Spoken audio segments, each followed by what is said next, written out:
mga kaani, another vlog, another cooking serye.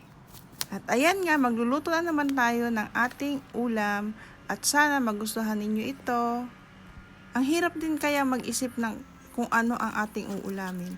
Kasi yung amo ko, itatanungin ko kung anong uulamin niya, kung anong gusto niya. Ang sasabihin niya sa akin, up to you. Pero minsan naman, nagbibigay siya ng gusto niyang kainin, gusto niyang ulamin. Kaya kapag sinabi niyang up to you, ang aking lulutuin yung gusto ko. Kaya nakakakain din siya ng Pinoy food na niluluto ko. And nagtatry naman siyang kainin yun. At sasabihin niya kapag nagustuhan niya.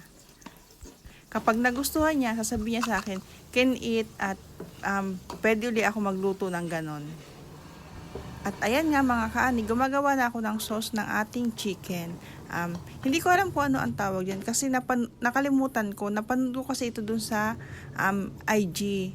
At ayan nga, ginaya ko kasi gaya-gaya si Kaani.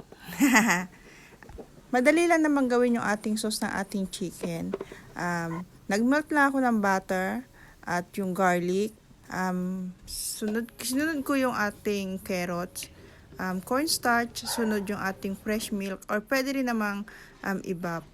And sinunod ko na rin yung ating Nestle cream at yung ating whole corn.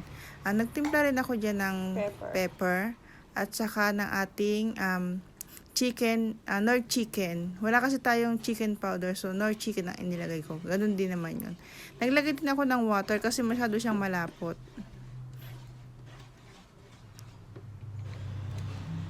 Hindi na ako naglagay ng asin kasi yung whole corn natin is medyo maalat. So, hindi na ako naglagay.